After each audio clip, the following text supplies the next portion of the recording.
مساء الخير جميعا. شكرا رضا، وشكرا لفريق نواتك وكل الحضور الموجودين. طبعا زي ما انتم عارفين اسمي إيمان، وأنا أكاديمية وباحثة في مجال الأمن السيبراني.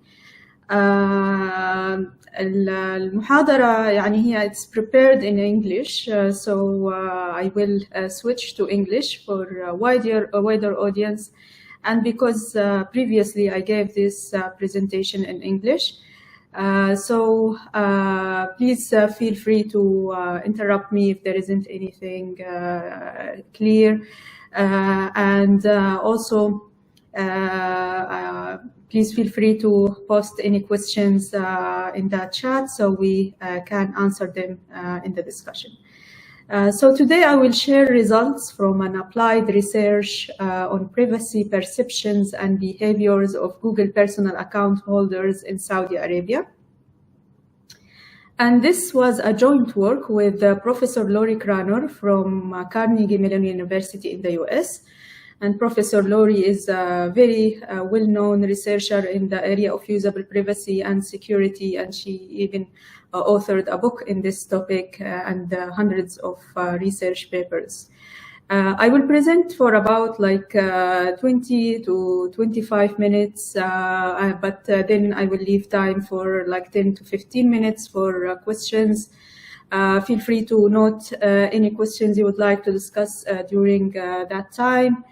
Or post them in the chat, and Rida will document them for me. Maybe I cannot keep following up if there are any questions. So as most of you already know, that I come from Jeddah, as many of you maybe, which is known of its historical site that is listed in the UNESCO World Heritage Sites.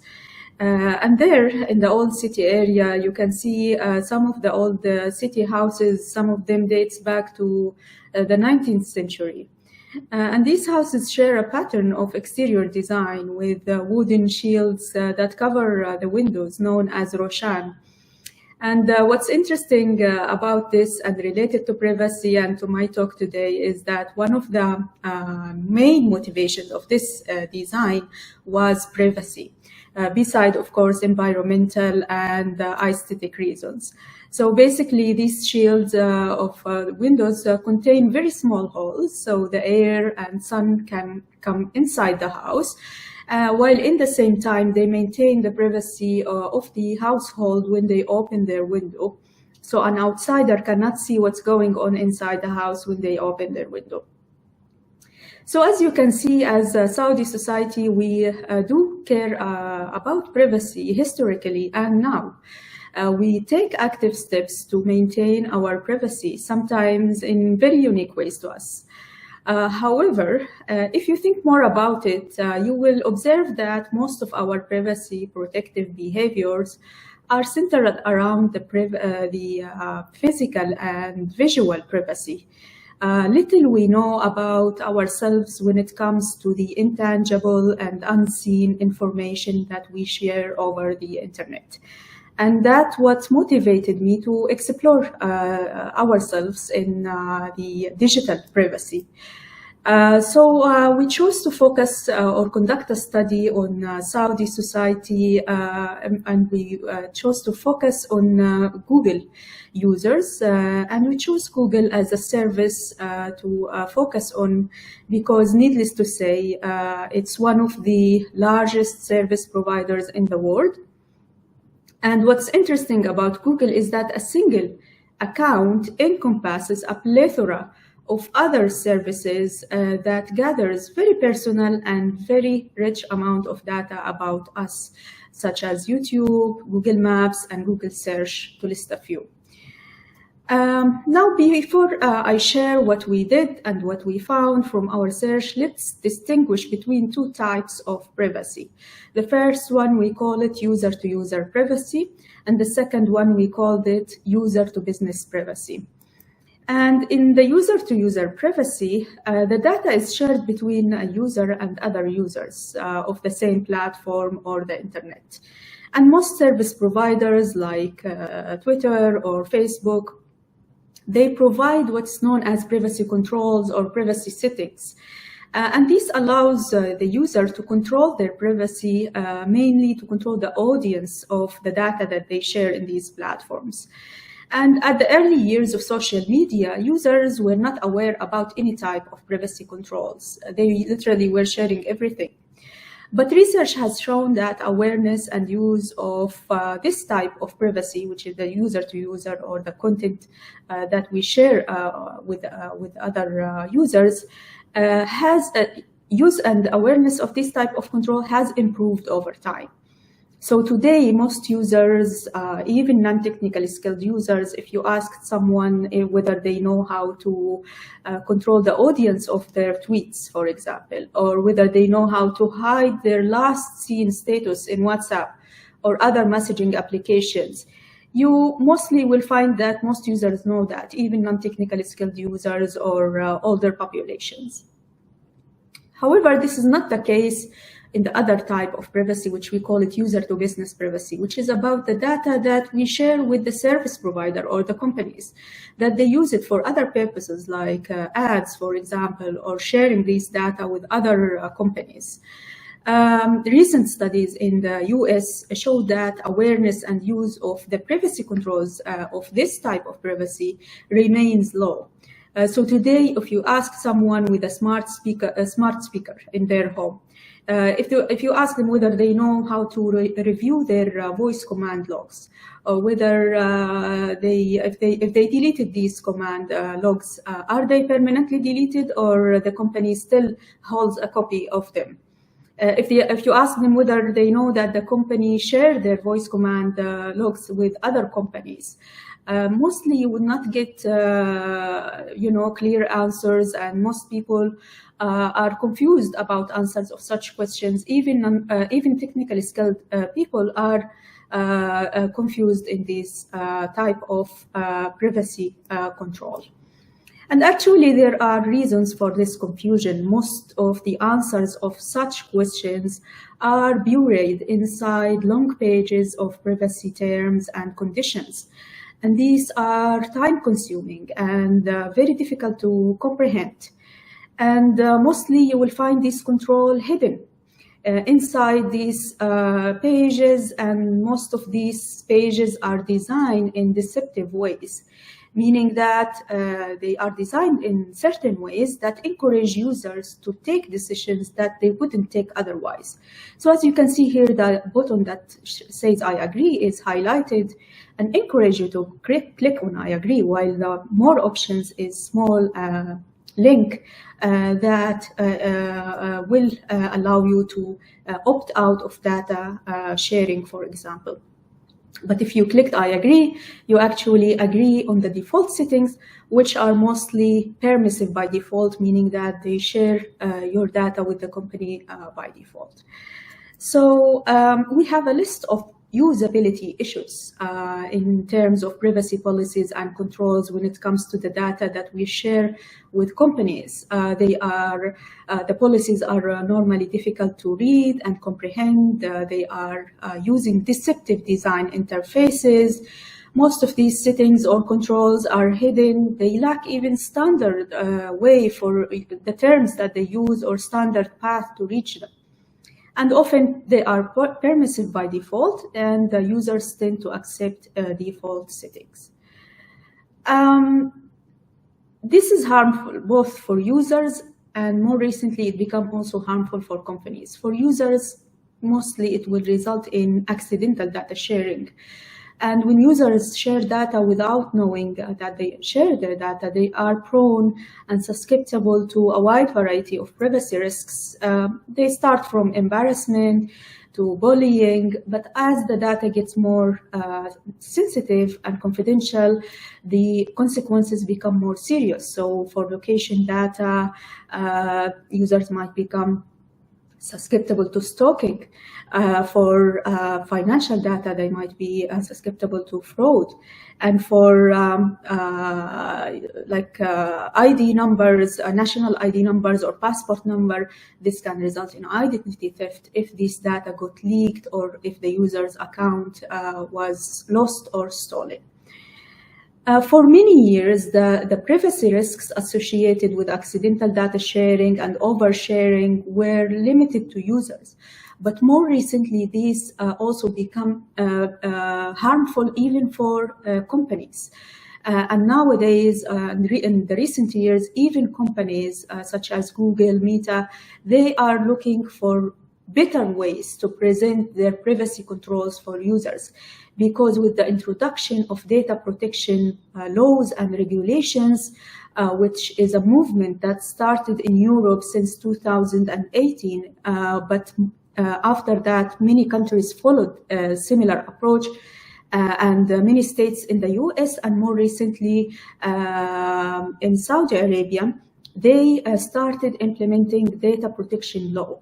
So companies that do not implement their data protection law properly, they will find themselves facing a very high amount of charges for infringing these laws, because most of these laws would require being specific and taking an informed consent from people when they share their data. So even companies now are looking for better ways to improve the usability of privacy controls and privacy policies and terms. Now, looking at Google, they actually provide privacy controls to control this type of data that they allowed users to control whether or not, and how Google saves their data while they are using Google services. As you can see here, the control provide users with control to share or not the web and app activity, the location history, and YouTube history. For web history, actually, it allows you this control allows you to save your activity on Google sites and apps, such as Google search, for example. So any search queries and clicks I make from results they are saved in this account if this setting was on, which is on by default. The same thing for Google. It saves any YouTube video I search about or watch on YouTube while I'm logged into a Google account. And again, this setting is turned on by default. And they save this data for a long period of time for YouTube, until the time we conducted this study in 2021. YouTube saves the data for 3 years, and the web and app activity saves the data for 1.5 years. So I take this opportunity and encourage anyone to check their Google account, check what they are sharing in terms of data, and make their own decision whether you like more customized experience or you dislike that. Do you like targeted ads or you dislike that? Most companies nowadays, as I said, because of this data protection law, they allow users to opt out of sharing their data. So you can opt out if you don't like, and I encourage you to be aware of the privacy decisions that you take online.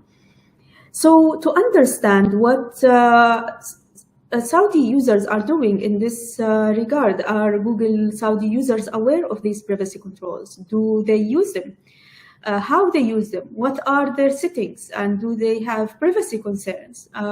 We aren't aware of any answers for such questions, and such data are not publicly available. So to know this, I have to conduct a study, and the only way is to really open the accounts for the users and see what they are doing to get insights about our society. Now, I could conduct a survey and ask people to report their settings, but I wasn't only interested on what their choices are.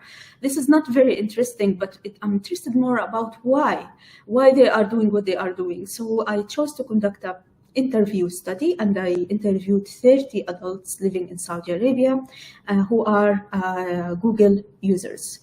And we announced about the study. We conducted semi-structured interviews, meaning that we had a predefined set of questions to be asked for each participant, but in the same time, I was allowed to ask follow-up questions if the participant brought something interesting. And I conducted these interviews remotely through Zoom. I asked a various set of questions, open-ended questions, multiple choice questions, but also we included an interactive task where the participants were asked to log into their Gmail account during the study, and from their computer, of course, without we asked them to share their screen, but we asked them to log into their accounts, and from what they see, we ask about their settings and their choices and their sentiments when they saw or viewed their saved data. And we obtained very useful insights from the participants. Now let's get to the results. In terms of settings, most users were sticking to the permissive defaults. Over 90% of the users were having their web and app activity and YouTube history on the default, which was on, while this wasn't the case with the restrictive setting, which is the location history. We found less users are sticking to the default, meaning that maybe they enabled it when they were prompted during using one of the apps that required their location to be enabled. And when we asked them if they were aware about Google Activity Control, which allows them to control these settings, we found that overall the awareness is high, but also it was vague, meaning that many people said, yes, we are aware, but then they followed up and said, I expect there is something like that, or I heard about something like that. But when we asked them, did you really, are you sure that there is something like that? Many were not, were not certain. So that's why we called it vague, because it's just expectation or hearing about something like that. Maybe only 13 out of the 30 users were firmly aware that this type of settings exist and they know it in the way that they saw it. And then we asked those who said they are aware or heard about it or expected it, we asked them how, what are the sources of their awareness. Many users said it's from their experience of using the applications and system. When they use Google Chrome, for example, sometimes it asks them about, they know it from the history. And from the YouTube, they know that there is something called your data in YouTube. So they expected that there will be something like that for Google, other Google services. Many users said that they searched about that and they figured out about that. And many users said it's clear from the behavior of the applications and systems. One of the participants said, I see that the things I save, search about, and so on get saved somewhere, but where, I don't know. So she sees that there is a customized behavior of the browser and other applications, but she wasn't aware of how to control that. Some of them knew about it by chance, some of them from some WhatsApp circulated messages, some of them from the browsing consent prompt. But what's most important and interesting is that only 2 participants from the 30 were aware about the activity controls from the account sign up or device setup, which is the right stage to learn about something like that before you even use the service.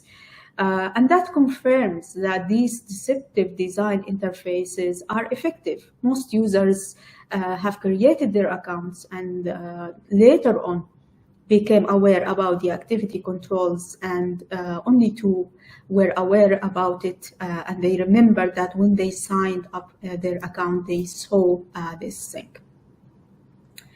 Now, minority have ever used it, even those who were aware about it, firmly aware. Not all of them have ever used it. Only 11 out of 30, they said they have used it at least once.